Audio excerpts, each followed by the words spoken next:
Hello friends, स्वागत है आपके अपने यूट्यूब चैनल AK2 एजुकेशन में। तो आज हम लोग twelfth board physics most important model set 1 लेकर आ गए हैं, जो कि ऑब्जेक्टिव MCQ क्वेश्चन है, जो कि कक्षा 12 भौतिक विज्ञान का मॉडल सेट है। यह मॉडल सेट 1 है। एक सेट में आपको 70 ऑब्जेक्टिव मिलेगा। इस तरह के 5 सेट लॉन्च किया जाएगा, जो कि AK2 एजुकेशन पर। चलिए आज के वीडियो स्टार्ट करते हैं। हेलो दोस्तों, संघर्ष बैच में आप सभी लोगों का स्वागत है। तो यह batch 12th science all subject की कंप्लीट तैयारी कराई जाएगी। यह बैच 2 मंथ का बैच है, जो कि दिसंबर और जनवरी 2 मंथ में कंप्लीट तैयारी कराएंगे। और आप भी 400 प्लस मार्क्स लाना चाहते हैं तो इस वीडियो को पूरा देखें। और आपको बता दें, यह मंथ दिसंबर और जनवरी का कोर्स है। इसमें आपको ऑब्जेक्टिव टाइप में मिलेगा मॉडल सेट, हर सब्जेक्ट का 5 सेट, हिंदी ग्रामर के ऑब्जेक्टिव क्वेश्चन, इंग्लिश ग्रामर के ऑब्जेक्टिव क्वेश्चन। और सब्जेक्टिव टाइप में मिलेगा आपको शॉर्ट क्वेश्चन का 3 पार्ट रहेगा, शॉर्ट क्वेश्चन का, लॉन्ग क्वेश्चन का 1 से 2 पार्ट रहेगा। ऐसे लिखने का ट्रिक सिखाया जाएगा, समरी लिखने का ट्रिक सिखाया जाएगा। और आपको बता दें, सब्जेक्टिव में हिंदी में आप लोगों को निबंध कैसे लिखा जाता है कि पूरा नंबर मिले, पत्र लेखन सिखाया जाएगा। और previous year question objective and subjective complete तैयारी कराई जाएगी। चैनल का नाम है AK2 एजुकेशन, तो सब्सक्राइब कर लीजिए, वीडियो को लाइक कर लीजिए। और 10th का भी जल्द ही लॉन्च होने वाला है, तो उसे भी आप अपने दोस्तों में ज़्यादा से ज़्यादा शेयर कीजिए। और हमारे व्हाट्सएप ग्रुप में जुड़ने के लिए इस नंबर पर कॉन्टैक्ट करें। और आपको बता दें, कॉल करने का टाइम है 7 से 9 AM और PM। आज के वीडियो का फर्स्ट क्वेश्चन दिए गए हैं कि विद्युतीय क्षेत्र का मात्रक है। विद्युतीय क्षेत्र का मात्रक क्या होता है? तो विद्युतीय क्षेत्र का मात्रक बताना है। 4 विकल्प आप सभी लोगों के सामने है। तो विद्युतीय क्षेत्र का मात्रक क्या है, जल्दी से कमेंट बॉक्स में आप लोग जवाब दीजिए। तो विद्युतीय क्षेत्र का मात्रक होता है वोल्ट प्रति मीटर होता है। ऑप्शन नंबर बी इसका राइट आंसर होगा। चलिए अगला क्वेश्चन देखते हैं। अगला क्वेश्चन 2 नंबर क्वेश्चन है। 2 नंबर क्वेश्चन दिया गया है कि 3 संधारित्र जिसमें प्रत्येक की धारिता सी है, 3 संधारित्र हैं जिसमें प्रत्येक की धारिता सी है, श्रेणी क्रम में जुड़े हैं, तो इसकी तुल्य प्रतिरोध क्या होगी? श्रेणी क्रम में जुड़े हैं तो इसकी तुल्य प्रतिरोध क्या होगी? तो 1/c बराबर हो जाएगा 1/c plus 1/c plus 1/c। तो इसका हो जाएगा 3/c। तो 3/c हो जाएगा, तो इसे चेंज करेंगे तो इसे चेंज हो जाएगा तो c/3, c/3 इसका राइट आंसर हो जाएगा, जो कि ऑप्शन नंबर सी में दिया गया है। नेक्स्ट क्वेश्चन दिया गया है कि दिए गए चित्र में 3 माइक्रोफैराड संधारित्र पर आवेश होगा। 3 माइक्रोफैराड संधारित्र यहाँ पर है, इस पर आवेश कितना होगा? तो 3 माइक्रोफैराड संधारित्र पर के आवेश क्या होगा? तो आप सभी देख सकते हैं। तो 3 माइक्रोफैराड यहाँ पर दिए गए, तो इस पर हमें आवेश बताना है। तो इसका आवेश हो जाएगा सिंपली 10 माइक्रोकूलम। 10 माइक्रोकूलम इसका राइट आंसर हो जाएगा, जो कि ऑप्शन नंबर बी है। 10 माइक्रोकूलम इसका राइट आंसर हो जाएगा। अगला क्वेश्चन है, यदि 10 माइक्रोफैराडे धारिता वाले संधारित्र को 5 वोल्ट भी और 5 वोल्ट एक आवेशित किया जाए तो उस पर आवेश होगा। 5 वोल्ट तक आवेशित किया जाए तो उस पर आवेश क्या होगा? 10 माइक्रोफैराडे का धारिता वाले संधारित्र पर 5 वोल्ट से आवेशित किया जाए तो उस पर आवेश क्या होगा? हमें उस पर आवेश बताना है। तो 5 × 10⁻⁶ कूलम उस पर आवेश हो जाएगा, जो कि ऑप्शन नंबर बी इसका राइट आंसर होगा। काफ़ी इंपॉर्टेंट क्वेश्चन है। इस तरह के क्वेश्चन आपके बोर्ड एग्जाम में अक्सर पूछे जाते हैं। अगला क्वेश्चन दिया गया है कि हीट स्टोन ब्रिज से मापा जाता है। हीट स्टोन ब्रिज से क्या मापा जाता है? हमारे पास क्वेश्चन दिए गए हैं, हीट स्टोन ब्रिज से क्या मापा जाता है? उच्च प्रतिरोध की, निम्न प्रतिरोध की, उच्च निम्न दोनों की विभवांतर। तो हीट स्टोन ब्रिज जो होता है, इससे जो मापा जाता है, उच्च तथा निम्न दोनों प्रतिरोध मापा जाता है। इसका option number C right answer हो जाएगा। अगला क्वेश्चन है, 1 ओम प्रतिरोध वाले एक समरूप तार को 4 बराबर टुकड़ों में काटकर उन्हें समांतर क्रम में जोड़ा जाए। 4 बराबर टुकड़ों में काटकर उन्हें समांतर क्रम में जोड़ा जाए। समांतर क्रम में जोड़ा जाए तो संयोग का समतुल्य प्रतिरोध क्या होगा? तो संयोग का समतुल्य प्रतिरोध क्या हो जाएगा? तो जो संयोग का समतुल्य प्रतिरोध होगा वह 1/16 ओम हो जाएगा। 1/16 ओम हो जाएगा, जो कि ऑप्शन नंबर डी दिया गया है। अगला क्वेश्चन दिया गया है कि क्वेश्चन नंबर 7 है, चुंबकीय क्षेत्र के फ्लक्स का SI इकाई है। चुंबकीय क्षेत्र के फ्लक्स का SI इकाई या मात्रक पूछ रहा है। तो चुंबकीय क्षेत्र के फ्लक्स का SI मात्रक क्या होता है? तो चुंबकीय क्षेत्र के फ्लक्स का जो SI मात्रक क्या होता है? तो हो जाता है वेबर इसका राइट आंसर हो जाएगा। चुंबकीय क्षेत्र के फ्लक्स का SI मात्रक आपके बोर्ड एग्जाम में SI मात्रक अवश्य पूछा जाता है, तो इसे याद रखिए। अगला क्वेश्चन दिए गए हैं, किसी लंबे सीधे धारावाही तार से प्रवाहित विद्युत धारा क्या होगी? किसी लंबे सीधे धारावाही तार से प्रवाहित विद्युत धारा क्या होगी? यदि तार से 10 सेंटीमीटर की दूरी पर उत्पन्न चुंबकीय क्षेत्र MT हो, 4 से 10 सेंटीमीटर की दूरी पर चुंबकीय क्षेत्र 2 MT हो, तो इसके क्या हो जाएगा? तो सीधे लंबे धारावाही प्रवाहित विद्युत धारा क्या होगा? तो सीधे लंबे धारावाही प्रवाहित विद्युत धारा जो हो जाएगा वह हो जाएगा 1000 एम्पियर। 1000 एम्पियर सीधा आंसर हो जाएगा 1000 एम्पियर। चलिए अगला क्वेश्चन देखते हैं। अगला क्वेश्चन दिया गया है कि इनमें से कौन अनुचुंबकीय पदार्थ है? हमें बताना है अनुचुंबकीय पदार्थ हैं। अनुचुंबकीय पदार्थ कौन सा हो जाएगा? तो अनुचुंबकीय पदार्थ है वह है ठोस। ठोस एक अनुचुंबकीय पदार्थ है। ठोस अनुचुंबकीय पदार्थ है। चलिए अगला क्वेश्चन देखते हैं। अगला क्वेश्चन दिया गया है कि स्वप्रेरकत्व का एसआई मात्रक है। स्वप्रेरकत्व का एसआई मात्रक क्या होगा? तो स्वप्रेरकत्व का एसआई मात्रक जो होता है वह होता है हेनरी। स्वप्रेरकत्व का एसआई मात्रक हेनरी होता है। अगर कोई क्वेश्चन समझ में ना आए, कोई डाउट हो तो व्हाट्सएप पर सीधा कांटेक्ट कर सकते हैं। डिस्क्रिप्शन में AK2 व्हाट्सएप लिंक के नाम से एक लिंक मिल जाएगा, उस पर क्लिक करके डायरेक्टली हमारे व्हाट्सएप पर संपर्क कर सकते हैं। कोई क्वेश्चन समझ में ना आए उसका स्क्रीनशॉट मार के हमारे व्हाट्सएप पर शेयर करके पूछ सकते हैं। इसका रिप्लाई आराम से शाम 7 से 9 के बीच मिल जाएगा। अगला क्वेश्चन है वह यंत्र जो यांत्रिक ऊर्जा को विद्युत ऊर्जा में बदलता है कहा जाता है। वह यंत्र जो यांत्रिक ऊर्जा को विद्युत ऊर्जा में बदलता है उसे क्या कहा जाता है? वह सभी तो क्वेश्चन आप लोग जानते ही होंगे, काफी इंपॉर्टेंट क्वेश्चन है, कई बार बोर्ड एग्जाम में पूछा गया है। जो यांत्रिक ऊर्जा को विद्युत ऊर्जा में बदलता है, मैं ऑब्जेक्टिव में भी कराया हूँ, उसे कहते हैं डायनेमो। डायनेमो कहते हैं, जो कि ऑप्शन नंबर सी हो जाएगा। चलिए अगला क्वेश्चन देखते हैं। अगला क्वेश्चन दिया गया है कि प्रतिघात का मात्रक है। प्रतिघात का मात्रक क्या होता है? तो प्रतिघात का ऐसे मात्रक क्या होता है? तो प्रतिघात का ऐसे मात्रक जो होता है वह ओम हो जाता है। प्रतिघात का ऐसे मात्रक ओम हो जाता है। अगला क्वेश्चन दिया गया है कि यदि धारा और विभवांतर के बीच कालांतर फाई हो तो शक्ति गुणांक होता है। धारा और विभवांतर के बीच कालांतर फाई हो तो शक्ति गुणांक क्या हो जाएगा? धारा और कालांतर के बीच विभवांतर फाई हो तो शक्ति गुणांक क्या हो जाएगा? Sine phi, cos phi, tan phi, इनमें से कोई नहीं। तो इसका हो जाएगा कॉस फाई हो जाएगा, जो कि ऑप्शन नंबर बी में दिया गया है कॉस फाई। चलिए अगला क्वेश्चन देखते हैं। अगला क्वेश्चन दिया गया है कि प्रत्यावर्ती धारा परिपथ में एक एमीटर का पठन 5 एम्पियर है। परिपथ में धारा का अधिकतम मान शिखर मान होगा। धारा के अधिकतम मान होगा, तो धारा के अधिकतम मान क्या होगा या शिखर मान क्या होगा? तो धारा के जो अधिकतम शिखर मान हो जाएगा वह है 5/2 एम्पियर। 5/2 एम्पियर हो जाएगा अधिकतम या शिखर मान 5/2 एम्पियर हो जाएगा। चलिए अगला क्वेश्चन देखते हैं। अगला क्वेश्चन दिया गया है कि विद्युत चुंबकीय तरंग के संचरण की दिशा होती है। विद्युत चुंबकीय तरंग के संचरण की दिशा क्या होती है? तो विद्युत चुंबकीय तरंग की संचरण की दिशा होती है। इस प्रकार के क्वेश्चन अक्सर एग्जाम में पूछा जाता है। बच्चे इसमें काफ़ी ज़्यादा कन्फ्यूज हो जाते हैं। ऑप्शन देख लीजिए, बी गुना ई गुना बी के समांतर। तो इसका राइट आंसर हो जाएगा ई गुना बी के समांतर। लेकिन बहुत सारे बच्चे हड़बड़ी में मार देते हैं बी गुना ई के समांतर, तो यह बिल्कुल गलत है। इसका राइट आंसर होगा ई गुना बी के समांतर हो जाएगा। चलिए अगला क्वेश्चन देखते हैं, जो कि 16 नंबर क्वेश्चन दिया गया है कि एक्स किरणों के गुण वैसे ही हैं जैसे एक्स किरणों के गुण कैसा होता है? एक्स किरणों के गुण वैसे ही हैं जैसे किस किरणों का गुण होता है? तो कैथोड किरणों के गुण होता है, उसी तरह के एक्स किरणों का गुण होता है। एक्स किरणों का गुण वैसे ही है जैसे कैथोड किरणों का गुण है। अगला क्वेश्चन दिए गए हैं कि एक अवतल लेंस को पानी में डुबाने पर यह हो जाता है। अवतल लेंस को पानी में डुबाने पर क्या होता है? कम अभिसारी होता है कि ज़्यादा अभिसारी होता है कि कम अपसारी हो जाता है कि ज़्यादा अपसारी हो जाता है, हमें यह बताना है। तो अवतल लेंस को जब पानी में डुबाया जाता है तो वह कम अपसारी हो जाता है, कम अपसारी पर होता है। अगला क्वेश्चन दिया गया है, देखते हैं। अगला क्वेश्चन है कि एक सरल सूक्ष्मदर्शी से बना हुआ प्रतिबिंब होता है। सरल सूक्ष्मदर्शी से जो प्रतिबिंब बनता है वह कैसा होता है? तो वह प्रतिबिंब काल्पनिक और सीधा होता है। काल्पनिक और सीधा होता है वह प्रतिबिंब। अगला क्वेश्चन दिए गए हैं कि प्रकाश के अनुप्रस्थ तरंग प्रकृति पृष्टि करता है। प्रकाश के अनुप्रस्थ तरंग प्रकृति पृष्टि करता है, तो किसे पृष्टि करता है? तो प्रकाश के अनुप्रस्थ तरंग प्रकृति जो पृष्टि करता है वह होता है ध्रुवण। ध्रुवण के पृष्टि करता है, जो कि ऑप्शन नंबर सी में दिया गया है। चलिए अगला क्वेश्चन देखते हैं। अगला क्वेश्चन दिया गया है कि निर्वात में प्रकाश के तरंग दैर्ध्य 64 है। जल का अपवर्तनांक है, तो जल में इस प्रकाश का तरंग दैर्ध्य क्या होगा? तो जल में इस प्रकाश का तरंग दैर्ध्य क्या हो जाएगा? तो जल में जब डालेंगे तो इस प्रकाश का तरंग दैर्ध्य जो होगा वह 4800 हो जाएगा। 4800 हो जाएगा। सिंपली क्वेश्चन है। चलिए अगला क्वेश्चन देखते हैं। अगला क्वेश्चन है काफ़ी इंपॉर्टेंट है, कई बार पूछा गया है। इलेक्ट्रॉन वोल्ट मापता है। इलेक्ट्रॉन वोल्ट क्या मापता है? तो इलेक्ट्रॉन वोल्ट जो मापता है वह है ऊर्जा। इलेक्ट्रॉन वोल्ट ऊर्जा को मापता है, जो कि ऑप्शन नंबर डी हो जाएगा।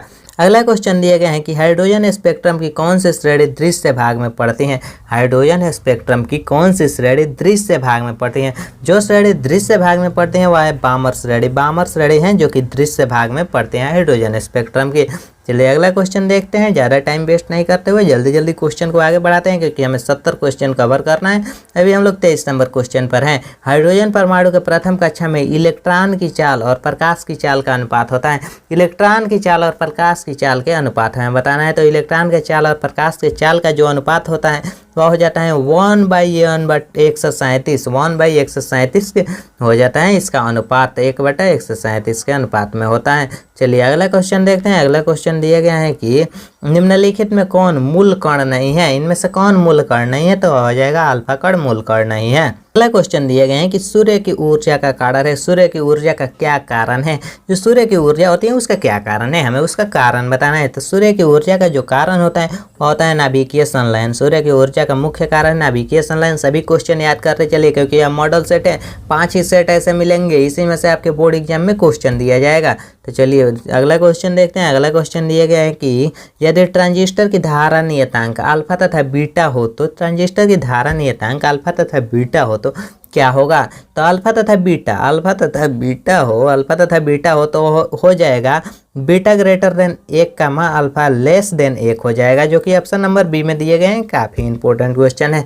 चलिए अगला क्वेश्चन दिया गया है कि नॉर गेट के लिए बूलिया व्यंजक है। नॉर गेट के लिए बूलिया व्यंजक क्या है। तो नॉर गेट के लिए हमें बताना है कि बूलिया व्यंजक क्या है। तो नॉर गेट के लिए बूलिया व्यंजक a+b बराबर y होता है। a+b बराबर y होता है, क्योंकि रिक्वेस्टिंग में होता है, जो कि ऑप्शन नंबर डी दिए गए हैं इसका राइट आंसर। चलिए अगला क्वेश्चन दिए गए हैं। अगला क्वेश्चन हम आगे सभी गेट के बारे में पढ़ेंगे, जो कि आगे क्वेश्चन में है। ऑब्जेक्टिव में हम लोग सभी गेट कवर कर लेंगे। तो चलिए आगे देखना है। अगला 28 नंबर क्वेश्चन है। प्रकाशीय तंतु का सिद्धांत है। प्रकाशीय तंतु का सिद्धांत क्या होता है। तो जो प्रकाशीय तंतु का सिद्धांत है वह होता है पूर्ण आंतरिक प्रवर्तन। प्रकाशीय तंतु का सिद्धांत पूर्ण आंतरिक प्रवर्तन है। चलिए अगला क्वेश्चन देखते हैं। अगला क्वेश्चन दिया गया है कि r दूरी से विलग 2 इलेक्ट्रॉनों के बीच लगने वाला बल समानुपाती होता है। r दूरी से विलग 2 इलेक्ट्रॉनों के बीच लगने वाला बल समानुपाती होता है। तो किसके समानुपाती होता है। तो वह है r-2 के समानुपाती होता है। r के पावर -2 के समानुपाती होता है। अगला क्वेश्चन दिए गए हैं कि विद्युतीय फ्लक्स का बीमीय सूत्र होता है। विद्युत फ्लक्स के हमें बीमीय सूत्र बताना है। तो विद्युत फ्लक्स के बीमीय सूत्र क्या होता है। तो ml 3t के पावर -3 l के पावर -1 होता है। ml t के पावर -3 i के पावर -1 हो जाता है, l के पावर -1 हो जाता है। तो चलिए आगे देखते हैं। अगला क्वेश्चन दिया गया है कि एकांक आवेश की समविभवीय सतह पर x मीटर ले जाने में किया गया कार्य है। तो x मीटर ले जाने में किया गया कार्य क्या हो जाएगा। x मीटर हमसे पूछ रहा है। तो 2x 3x पूछता है तो कोई बात नहीं है। x मीटर पूछ रहा है तो x मीटर है तो वह 0 हो जाएगा। x मीटर के लिए 0 हो जाएगा, जो कि ऑप्शन नंबर सी में दिए गए हैं। चलिए अगला क्वेश्चन दिया गया है कि आवेशित खोखले गोलीय चालक के अंदर विद्युत तीव्रता होती है। आवेशित खोखले गोलीय चालक के अंदर जब भी ज़्यादातर क्वेश्चन में जब अंदर रहे तो बिना सोचे समझे ज़्यादातर क्वेश्चन में 0 ही राइट सही होता है। तो इसमें भी अंदर है तो इसका 0 अनुमानतः हम बहुत सारे क्वेश्चन को देख चुके हैं आज तक इतने साल के एक्सपीरियंस के साथ। अंदर में ज़्यादातर 0 ही राइट आंसर होता है, तो 0 इसका राइट आंसर हो जाएगा। चलिए अगला क्वेश्चन देखते हैं, जो कि 33 नंबर क्वेश्चन पर अब हम लोग आ चुके हैं। तो चलिए सेल में E1F मापा जाता है। सेल में E1F मापा जाता है। E1F मापा जाता है तो किससे मापा जाता है हमें बताना है। तो वोल्टामीटर से मापा जाता है। E1F मापा जाता है जो वह है वोल्टामीटर से। अगला क्वेश्चन दिए गए हैं कि किरचॉफ का धारा नियम किस राशि के संरक्षण सिद्धांत से संबद्ध है। किरचॉफ के धारा नियम किस राशि के संरक्षण सिद्धांत से संबद्ध है। हमें यह बताना है किस राशि के संरक्षण सिद्धांत से संबद्ध है। तो वह है आवेश के संरक्षण सिद्धांत से संबद्ध है किरचॉफ के धारा नियम। चलिए अगला क्वेश्चन देखते हैं, बिना टाइम वेस्ट किए। तो चलिए अगला क्वेश्चन है इलेक्ट्रॉन वोल्ट से मापा जाता है। इलेक्ट्रॉन वोल्ट से क्या मापा जाता है। काफ़ी इंपॉर्टेंट क्वेश्चन है और बहुत सारे स्टूडेंट इस क्वेश्चन का आंसर जानते हैं। तो इस क्वेश्चन का आंसर आप लोग कमेंट बॉक्स में बताइए 35 नंबर का आंसर क्या होगा। चलिए आगे क्वेश्चन की ओर चलते हैं। यह 35 क्वेश्चन है और 35 और क्वेश्चन बचे हैं, तो चलिए इस 35 क्वेश्चन को भी कवर कर लेते हैं। नेक्स्ट क्वेश्चन दिया गया है जो कि 36 नंबर क्वेश्चन है। 36 नंबर क्वेश्चन हमें दिया गया है, यदि गोले पर आवेश 10 माइक्रोकूलम हो तो उसकी सतह पर विद्युतीय फ्लक्स है। गोले पर आवेश 10 माइक्रोकूलम है तो उसके सतह सतह पर विद्युतीय फ्लक्स क्या हो जाएगा, तो उसके सतह पर जो विद्युतीय फ्लक्स हो जाएगा वह है 36 पाई गुने 10 के power 4 nm square per coulomb, nm square per coulomb, जो कि ऑप्शन नंबर बी इसका राइट आंसर हो जाएगा। इस तरह के क्वेश्चन जरूर आपके बोर्ड एग्जाम में एक ना एक पूछा जाएगा। चलिए अगला क्वेश्चन देखते हैं। अगला क्वेश्चन जो कि 37 नंबर क्वेश्चन दिया गया है कि किसी संधारित्र की धारिता का मात्रक होता है, किसी संधारित्र की धारिता का मात्रक क्या होता है। ये सही मात्रक तो पक्का आपसे 1 2 3 जरूर पूछा जाएगा आपके बोर्ड एग्जाम में। तो संधारित्र की धारिता का सही मात्रक क्या होता है हमें बताना है। तो संधारित्र की धारिता का सही मात्रक बहुत सारे बच्चे बोलते हैं एफ रहता है ऑप्शन में, तो एफ को ही फैराडे बोला जाता है, एफ को ही फैराडे बोला जाता है, इसलिए दोनों टाइप करा दिए, फैराडे इसका राइट आंसर हो जाएगा। अगला क्वेश्चन है किसी विभवमापी की सुग्राहिता बढ़ाने के लिए, किसी विभवमापी की सुग्राहिता बढ़ाने के लिए, किसी विभवमापी की सुग्राहिता बढ़ाना होता है तो इसकी धारा को घटाना चाहिए, उसकी धारा को घटाना चाहिए। उसकी सुग्राहिता बढ़ाना है तो उसकी धारा को घटाना पड़ेगा, ये सिंपल बात है। सुग्राहिता बढ़ाने के लिए धारा को घटाना पड़ता है, जो कि ऑप्शन नंबर सी में दिया गया है। चलिए 39 नंबर क्वेश्चन देखते हैं। 39 नंबर क्वेश्चन है एक तार से 1 माइक्रो एम्पीयर धारा प्रवाहित होती है। यदि इलेक्ट्रॉन पर आवेश 1.6 गुने 10 के पावर -19 कूलम हो तो प्रति सेकंड तार से प्रवाहित होने वाले इलेक्ट्रॉन की संख्या क्या होगी। बहुत सारे बच्चे 1.6 गुने 10 के पावर -19 देख करते हैं तो यही आंसर में मार देते हैं, लेकिन बिल्कुल गलत आंसर है। तो प्रति सेकंड हमें पूछ रहा है, क्वेश्चन ध्यान दीजिए, प्रति सेकंड पूछ रहा है तो यह हो जाएगा 0.625 गुने 10 के पावर -13। इसे 625 नहीं पढ़ा जाता है, इसे पढ़ा जाता है 0.625 गुने 10 के पावर 13, 10 के पावर 13 इसका राइट आंसर हो जाएगा, जो कि ऑप्शन नंबर ए है। अगला क्वेश्चन दिए गए हैं यदि चित्र में दिए गए परिपथ के समतुल्य प्रतिरोध 2 ओम है तो प्रतिरोध R होगा। तो प्रतिरोध R क्या होगा, 2 ओम है तो प्रतिरोध R क्या होगा। हमें 2 ओम दिए गए हैं तो यहाँ हमें R क्या होगा, हमें यह बताना है कि R क्या होगा। ऊपर 4 ओम 12 ओम, हमें R का मान बताना है, R क्या होगा। तो R हो जाएगा 6 ओम, R हो जाएगा 6 ओम, यहाँ पर 6 ओम हो जाएगा। अगला क्वेश्चन है चुंबकीय प्रेरक का बीमा है, चुंबकीय प्रेरक की बीमा क्या है। तो चुंबकीय प्रेरक की बीमा हमें बताना है। चुंबकीय प्रेरक का जो बीमा होता है वह mA0 T के पावर 2 A के पावर -1 होता है, जो कि ऑप्शन नंबर ए काफ़ी इंपॉर्टेंट क्वेश्चन है। बीमा जरूर आपसे एक ना एक पूछा जाता है बोर्ड एग्जाम में। चलिए अगला क्वेश्चन देखते हैं। अगला क्वेश्चन दिए गए हैं कि R त्रिज्या के वृत्तीय पथ पर इलेक्ट्रॉन आवेश E समरूप चाल भी से घूम रही है, इसकी चुंबकीय आघूर्ण क्या होगी। हमें इसकी चुंबकीय आघूर्ण बताना है, तो इसकी चुंबकीय आघूर्ण क्या होगी। तो इसकी चुंबकीय आघूर्ण होगी 1/2 EBR हो जाएगा, जो कि ऑप्शन नंबर बी में दिया गया है। चलिए आगे देखते हैं। अगला क्वेश्चन दिया गया है कि लौह परमाणु है, लौह परमाणु क्या है। क्वेश्चन से ही पता चलता है लौह परमाणु, लौह परमाणु हमसे पूछना है तो लौह परमाणु क्या है। क्वेश्चन से मिलता जुलता इसका आंसर भी होगा, तो लौह परमाणु है लौह चुंबकीय, लौह परमाणु लौह चुंबकीय हो जाएगा। इसमें बिना सोचे समझे आज आप लौह चुंबकीय मार सकते हैं, बिल्कुल करेक्ट आंसर होगा। अगला क्वेश्चन दिए गए हैं कि लेंज का नियम संबद्ध है, लेंज का नियम किससे संबद्ध है हमें बताना है। तो लेंज का नियम जो होता है वह किससे संबद्ध होता है। तो लेंज का नियम संबद्ध होता है वह ऊर्जा से संबद्ध है, लेंज का नियम, जो कि ऑप्शन नंबर सी इसका राइट आंसर हो जाएगा। चलिए आगे देखते हैं। अगला क्वेश्चन दिए गए हैं चुंबकीय फ्लक्स का ऐसा ही मात्रक है। चुंबकीय फ्लक्स का ऐसा ही मात्रक क्या होगा। तो चुंबकीय फ्लक्स का ऐसे मात्रक आपसे कई बार बता चुके हैं, आपको ऐसे मात्रक याद करना काफ़ी इंपॉर्टेंट है। ऐसे मात्रक के लिए आप लोग बोलेगा तो स्पेशल एक टॉपिक लेकर आऊँगा ऐसे मात्रक के लिए, उसमें सिर्फ ऐसे मात्रक का ही सोल्व किया जाएगा कि इसका ऐसे मात्रक क्या होता है, और वो ट्रिक पर भी लाऊंगा। तो कमेंट कीजिए आप सभी लोग, तो ऐसे मात्रक का भी एक ट्रिक मैं लेकर आ जाऊँगा। तो चुंबकीय फ्लक्स का ऐसे मात्रक हमें बताना है। चुंबकीय फ्लक्स का जो ऐसे मात्रक होता है वह वेबर होता है, चुंबकीय फ्लक्स का ऐसे मात्रक वेबर होता है। चलिए अगला क्वेश्चन देखते हैं। अगला क्वेश्चन दिया गया है कि यदि किसी परिपथ में प्रत्यावर्ती विद्युत वाहक बल का शिखर मान ऑप्सी0 है, ऑप्सी0 यहाँ नीचे होना चाहिए, टाइपिंग में थोड़ा मिस्टेक हो गया है, हो तो वर्ग मध्यम मूलमान होगा। तो हमें वर्ग मध्यम मूलमान बताना है, तो इसका वर्ग मध्यम मूलमान क्या होगा। तो इसका जो वर्ग मध्यम मूलमान होगा हो जाएगा ऑप्शन 2/2 हो जाएगा, ऑप्शन 2/2 वर्ग मध्यम मूलमान हो जाएगा, जो कि ऑप्शन नंबर डी में दिए गए हैं। चलिए अगला क्वेश्चन देखते हैं। अगला क्वेश्चन दिया गया है निम्नलिखित में से किसे महत्तम वेधन क्षमता है, निम्नलिखित में से किसे महत्तम वेधन क्षमता है। तो इसमें से किसे महत्तम वेधन क्षमता है, तो इसमें से कौन है, तो वह जो होता है वह कैथोड किरणें है। ऑप्शन भी इसमें से आप मिला सकते हैं, 3 बिल्कुल मिलता जुलता है, एक अलग है, तो यही कैथोड किरणें हो जाएगा इसका राइट आंसर। अगला क्वेश्चन है खगोलीय दूरदर्शक में अंतिम प्रतिबिंब होता है, खगोलीय दूरदर्शक में अंतिम प्रतिबिंब कैसा होता है। तो खगोलीय दूरदर्शक में हमें बताना है अंतिम प्रतिबिंब कैसा होता है। तो खगोलीय दूरदर्शक का अंतिम प्रतिबिंब काल्पनिक और उल्टा होता है, खगोलीय दूरदर्शक का अंतिम प्रतिबिंब काल्पनिक और उल्टा होता है। पीडीएफ के लिए मैं वीडियो के एंड में बताऊंगा पीडीएफ कहाँ मिलेगा, तो आप सब बन रही है हमारे साथ। चलिए अगला क्वेश्चन दिए गए हैं, यंग के डी स्प्लिट प्रयोग में रचनात्मक व्यक्तिकरण उत्पन्न करने वाली तरंगों के बीच पथांतर का मान नहीं होता है।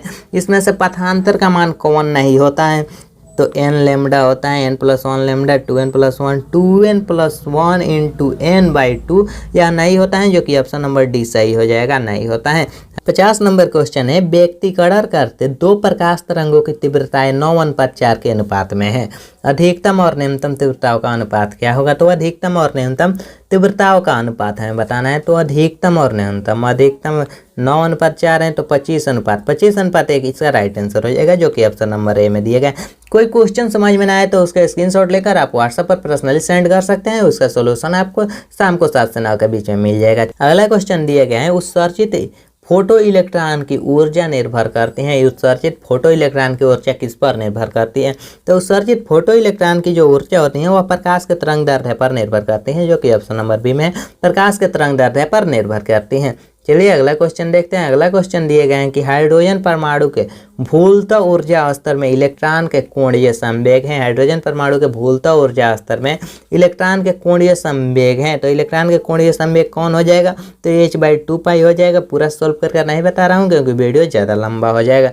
तो चलिए आप सभी सॉल्व कर देख लीजिए, नहीं होगा तो हमसे संपर्क कीजिए। अल्फा कण है, अल्फा कण कौन सा कण है, अल्फा कण क्या है हमें बताना है। तो अल्फा कण क्या है, तो हीलियम के नाभिक हैं अल्फा कण।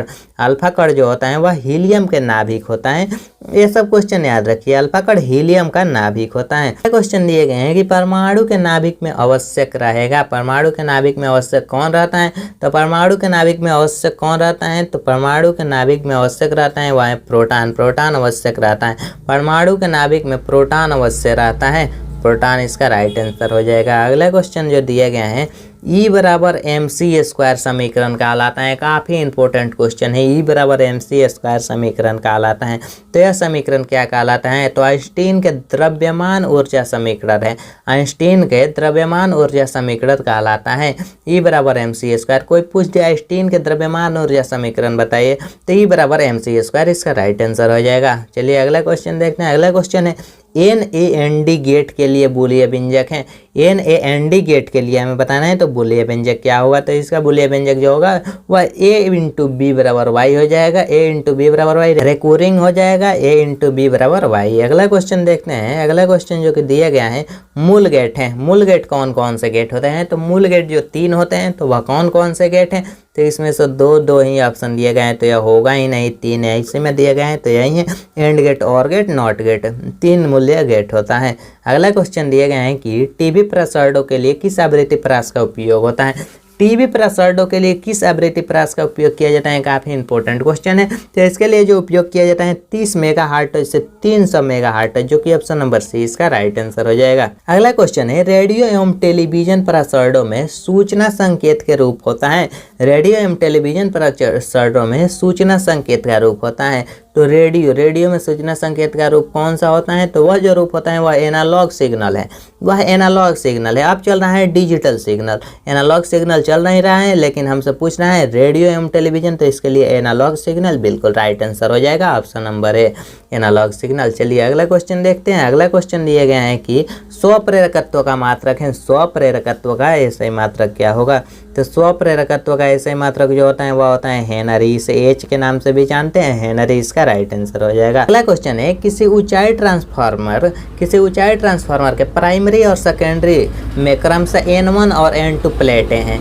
तो अब N1 से बड़ा N2 होगा कि N2 से बड़ा N1 होगा, तो N2 से बड़ा N1 हो जाएगा, N2 से बड़ा N1 हो जाएगा, जो कि ऑप्शन नंबर बी इसका राइट आंसर है। तो चलिए आगे देखते हैं। अगला क्वेश्चन दिए गए हैं कि पृथ्वी के चुंबकीय ध्रुव पर नमन कोण का मान होता है। पृथ्वी के चुंबकीय ध्रुव पर नमन कोण का मान क्या होता है, तो पृथ्वी के चुंबकीय ध्रुव पर नमन कोण का मान होता है वह 90 डिग्री होता है। आप सभी समझते हैं 90 डिग्री होता है। अगला क्वेश्चन है, किस कारण से हवा का बुलबुला पानी के अंदर चमकता नजर आता है। किस कारण से हवा का बुलबुला पानी के अंदर चमकता नजर आता है, तो वह होता है पूर्ण आंतरिक परिवर्तन के कारण ही हवा के बुलबुला पानी के अंदर चमकता नजर आता है।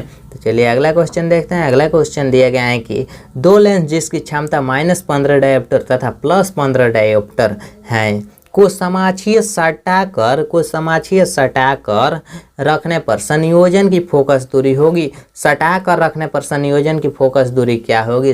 सटाकर रखने पर उसकी संयोजन की जो फोकस दूरी हो जाएगी वह -10 सेंटीमीटर हो जाएगी, -10 सेंटीमीटर। अगला क्वेश्चन है, खगोलीय दूरदर्शक में आंशिक प्रतिबिंब होता है। खगोलीय दूरदर्शक में आंशिक प्रतिबिंब होता है, तो खगोलीय दूरदर्शक में आंशिक प्रतिबिंब किस तरह होता है? तो खगोलीय दूरदर्शक में जो आंशिक प्रतिबिंब होता है वह काल्पनिक और सीधा होता है। काल्पनिक और सीधा होता है आंशिक प्रतिबिंब। तो चलिए अगला क्वेश्चन देखते हैं। अगला क्वेश्चन दिया गया है, बेलनाकार लेंस का व्यवहार किया जाता है। बेलनाकार जो लेंस होता है उसका व्यवहार किया जाता है, तो बेलनाकार लेंस का प्रयोग किया जाता है आंख के उस दोष को दूर करने के लिए जिसे कहा जाता है, आंख के किस दोष को दूर करने के लिए किया जाता है? बेलनाकार लेंस का प्रयोग। इसका राइट आंसर हो जाएगा अस्टिग्मेटिज्म। अस्टिग्मेटिज्म के लिए किया जाता है। चलिए अगला क्वेश्चन देखते हैं। अगला क्वेश्चन दिए गए हैं कि एक पतले फिल्म के रंगीन दिखाने का कारण है। एक पतले फिल्म को रंगीन दिखाने का क्या कारण है? जो पतले फिल्म के रंगीन दिखाने का जो कारण है वह है व्यक्तिकरण। व्यक्तिकरण के कारण दिखाया जाता है। चलिए अगला क्वेश्चन देखते हैं। अगला क्वेश्चन दिए गए हैं कि हाइड्रोजन स्पेक्ट्रम की कौन सी श्रेणी दृश्य भाग में पड़ती है? यह क्वेश्चन पहले भी देख लिया हम लोग। हाइड्रोजन स्पेक्ट्रम की कौन सी श्रेणी दृश्य भाग में पड़ती है? तो वह है बामर श्रेणी। पहले भी इस क्वेश्चन को हम लोग सोल्व कर दिए हैं। अगला क्वेश्चन है, जितने समय में किसी रेडियो एक्टिव पदार्थ की मात्रा अपने प्रारंभिक परिमाण की आधी हो जाती है उसे कहते हैं, आधी हो जाती है उसे क्या कहते हैं? सिंपल देख सकते हैं क्वेश्चन में दिए गए हैं, आधी हो जाती हैं। आधी हो जाती हैं तो अर्धायु हो जाएगा इसका राइट आंसर। आधी हो जाती हैं तो अर्धायु, सिंपल लॉजिक है, इसे याद कर लीजिए। अगला क्वेश्चन दिए गए हैं कि एन टाइप के अर्धचालक में बहुसंख्यक धारावाहक होते हैं। एन टाइप के अर्धचालक में बहुसंख्यक धारावाहक कौन होते हैं? तो सबसे ज़्यादा बहुसंख्यक में होते हैं वह होते हैं इलेक्ट्रॉन। इलेक्ट्रॉन इसका राइट आंसर हो जाएगा। इस पीडीएफ का आंसर इसी पीडीएफ में नीचे में मिल जाएगा, देख सकते हैं आप लोग। कोई डाउट समस्या हो तो इस नंबर पर संपर्क कर सकते हैं या व्हाट्सअप नंबर है, इसे संपर्क कीजिए 8969831773। कोई क्वेश्चन समझ में नहीं आए तो फोटो खींचकर इस व्हाट्सअप नंबर पर सेंड कीजिए और हमारे व्हाट्सअप ग्रुप में जुड़ने के लिए इस नंबर पर मैसेज कीजिए। डिस्क्रिप्शन में व्हाट्सएप ग्रुप का लिंक मिलेगा, वहां से भी ज्वाइन कर सकते हैं। Thanks for watching my video.